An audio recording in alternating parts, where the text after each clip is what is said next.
अस्सलाम वालेकुम, welcome to my YouTube channel. और आज की रेसिपी है मज़ेदार चने की दाल गोश्त का सालन, जो कि बहुत ही मज़े का बनता है और सब लोग बहुत शौक़ से खाते हैं और इसको बनाना बहुत ही आसान है। तो आइए हम इसको स्टार्ट करते हैं। बिस्मिल्लाहिर्रहमानिर्रहीम।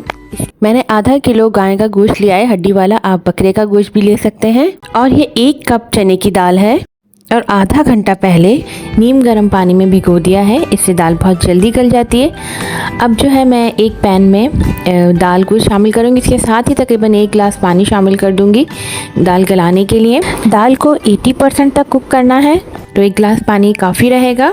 साथ ही इसके अंदर तकरीबन ½ टीस्पून के बराबर हल्दी पाउडर और ½ टीस्पून के बराबर नमक अच्छे से मिक्स करेंगे और फिर दाल को बॉईल करने के लिए रख देंगे। सब पहले हम इसको तेज़ आंच पे बॉईल करेंगे। जैसे ही बॉईल आ जाएगा फिर हम इसको कवर करके पकने के लिए रख देंगे। इसको कवर बिल्कुल पूरा नहीं करना है, हल्का सा खुला छोड़ना है, वरना दाल बॉईल होके सारा पानी गिर जाएगा। अब ये देखें 20 मिनट के बाद दाल कुक हो चुकी है, अच्छे से बॉईल हो गई है। ये तकरीबन 80% तक कुक हो चुकी है और बाकी की कुकिंग हम इसको सालन के साथ करेंगे। अब हम सालन की तरफ आ जाते हैं, नेक्स्ट स्टेप की तरफ। अब हम कुकिंग पॉट में ऑयल शामिल करेंगे, तकरीबन ½ कप ऑयल। आप अपने हिसाब से कम या ज़्यादा कर सकते हैं। और साथ ही हम इसके अंदर साबुत गरम मसाले यानी 1 टीस्पून के बराबर साबुत ज़ीरा, 2 से 3 लौंग, 2 से 3 काली मिर्चें, 1 छोटा टुकड़ा दालचीनी का, 1 बड़ी इलायची और 2 तेज़पात के पत्ते शामिल करके इनको सौटे करेंगे, अच्छे से भून लेंगे। इससे बहुत ही अच्छी खुशबू आती है सालन में।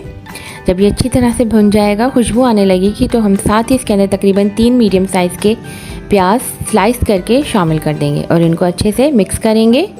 इनको बिल्कुल गोल्डन ब्राउन करना है, लाइट सा, प्याज को जलाना नहीं है। प्याज से ही सालन का कलर आता है, तो इसलिए प्याज को बहुत ध्यान से अच्छे से फ्राई करना चाहिए। अब ये गोल्डन फ्राई हो गई हैं। अब मैं इसके अंदर गोश्त शामिल कर दूंगी और इसको भी अच्छे से भूनूंगी। तकरीबन 5 मिनट तक हम प्याज के साथ गोश्त को भूनेंगे। जैसे ही गोश्त का कलर वाइट हो जाएगा, कलर चेंज हो जाएगा, हम इसके अंदर तकरीबन 1 टेबल स्पून के बराबर अदरक लहसुन शामिल कर देंगे। अदरक लहसुन शामिल करने के बाद इसको बहुत अच्छे से भूनना है, ताकि अदरक लहसुन की स्मेल बिल्कुल ख़त्म हो जाए और भूनने की खुशबू आना शुरू हो जाए। जैसे ही अदरक लहसुन अच्छे से भुन जाएगा, तो हम इसके अंदर तकरीबन 1 टेबल स्पून के बराबर पिसा हुआ धनिया शामिल करेंगे और साथ ही तकरीबन 1 टीस्पून के बराबर पिसी हुई लाल मिर्चें शामिल करेंगे। आप मिर्चें अपने हिसाब से एडजस्ट कर सकते हैं। इसको अच्छे से मिक्स करेंगे और ½ टीस्पून के बराबर हल्दी पाउडर शामिल कर देंगे। इसको भी अच्छे से मिक्स करेंगे, अच्छे से भून लेंगे तमाम मसालों को। अब हम इसमें तकरीबन 1 टीस्पून के बराबर पिसा हुआ ज़ीरा शामिल करके भी इसको अच्छे से मिक्स करके भून लेंगे। मसालों का बहुत अच्छे से भूनना है, ताकि मसालों के भुनने की खुशबू आना शुरू हो जाए। अब हम नमक शामिल कर देंगे। नमक आप अपने हिसाब से एडजस्ट कर लीजिएगा। इसको भी अच्छे से मिक्स करके इसको भून लेंगे। जब तमाम मसाले अच्छी तरीके से भुन जाएंगे और ऑयल सेपरेट हो जाएगा, तो हम तकरीबन 2 गिलास पानी शामिल कर देंगे, ताकि गोश्त गल सके। अब हम इसको अच्छे से मिक्स कर लेंगे और गोश्त को गलने के लिए रख देंगे। तकरीबन आधे घंटे में गोश्त गल जाएगा, तो हम इसको मीडियम टू लो फ्लेम पे गलने के लिए रख देंगे कवर करके। तकरीबन आधे घंटे के बाद गोश्त गल जाएगा। ये देखें गोश्त बिल्कुल गल चुका है और पानी भी अच्छा खासा ड्राई हो चुका है। इसको अच्छे से मिक्स करेंगे और ये देखें गोश्त तकरीबन गल चुका है। अब हम इसको अच्छे से भून लेंगे, ताकि जो पानी रह गया है ये भी अच्छे से भुन जाए।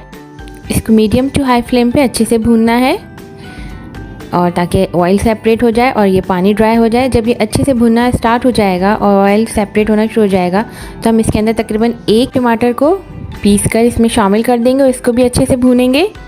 टमाटर पीस कर शामिल करने से ये होगा कि ये ग्रेवी में बिल्कुल अच्छे से मिक्स हो जाएगा। इसको अच्छे से भूनना है, ताकि सब चीज़ें एक साथ अच्छे से भुन जाए और ऑयल सेपरेट हो जाए। टमाटर हम 1 लेंगे बड़ा और उसको पीस लेंगे और इसको अच्छे से भूनेंगे, ताकि ग्रेवी अच्छी से तैयार हो जाए और बिल्कुल स्मूथ हो जाए। इसको मुसलसल चमचे चलाते हुए अच्छी तरह से भूनना है। अब इसके अंदर तकरीबन 4 टेबल स्पून के बराबर दही फेंट के डालेंगे और जल्दी मिक्स करेंगे, ताकि दही जो है ग्रेवी में फटे नहीं और अच्छी तरीके से मिक्स हो जाए। अब इसको भून लेंगे, इसको भी अच्छे तरीके से। अब इसको तकरीबन 5 मिनट के लिए कवर करके रख देंगे, ताकि जो दही का पानी है वो भी ड्राई हो जाए। अब ये देखें बिल्कुल ये भुन गया है और जो तमाम पानी है वो बिल्कुल खुश्क हो गया है। प्याज और टमाटर अच्छे से मिक्स हो गए हैं, बिल्कुल घुल गए हैं और ये ग्रेवी बिल्कुल अच्छे से तैयार हो गई है और मसाला भी जो है वो अच्छे से भुन गया है, ऑयल सेपरेट हो गया है। इस स्टेज पे हम जो ऑयल है ये जो सेपरेट हुआ है, इसको थोड़ा सा ऑयल को हम किसी बॉल में निकाल लेंगे अलहदा, क्योंकि अक्सर ये होता है कि दाल डालने के बाद जो ऑयल होता है वो दाल एब्जॉर्ब कर लेती है, तो हम थोड़ा सा ऑयल निकाल लेंगे। अब हम इसमें बॉयल दाल शामिल कर देंगे, दाल को बहुत अच्छे से मिक्स करेंगे, अच्छे तरीके से मिक्स करेंगे दाल को। इसको इसके साथ सालन के साथ बहुत अच्छे से भूनेंगे। अब हम इसके अंदर तकरीबन हाफ़ कप के बराबर पानी शामिल कर देंगे, ताकि जो रिमेनिंग दाल है जो वो इसमें अच्छे से गल जाए और तमाम मसाला जो है वो भी दाल में शामिल हो जाए। और इसको कवर करके तकरीबन 5 से 6 मिनट तक हम इसको दम वाली आंच पे पकाएंगे। ये देखें अभी अच्छे से पक गया है। इसको अच्छे से मिक्स करेंगे, थोड़ी देर इसको भूनेंगे 1-2 मिनट के लिए और इसको अच्छे से मिक्स करेंगे। अब हम इसके अंदर तकरीबन हाफ़ टी स्पून के बराबर गरम मसाला पाउडर शामिल करेंगे, 2 से 3 हरी मिर्चें शामिल करेंगे और पुदीना लीव्स शामिल करेंगे, पुदीने की पत्तियाँ। उसको अच्छे से मिक्स करेंगे और अब हम इसको दोबारा से 1 से 2 मिनट के लिए दम पे रख देंगे, ताकि तमाम फ्लेवर इसमें आ जाए। अब ये दाल तैयार है, इसको डिश आउट करेंगे। ये देखें कितनी अच्छी और डिलीशियस सी दाल तैयार हुई है। ये बहुत ही मज़ेदार होती है, मसालेदार। और हमने जो ऑयल थोड़ा सा भूनते वक्त निकाला था, अब हम वो दाल के ऊपर डाल देंगे, इससे बहुत अच्छा लुक आता है। मेरी रेसिपीज़ अगर आपको पसंद आती हैं तो इनको लाइक शेयर कीजिए, मेरे चैनल को सब्सक्राइब कीजिए। अपने के लिए प्यार और मोहब्बत से बना हर खाना बहुत लजीज बनता है। और ये दाल जो है चपाती, नान और ख़ास तौर पर राइस के साथ, बॉयल राइस के साथ बहुत मज़े की लगती है। मुझे दीजिए इजाज़त, अल्लाह हाफिज़।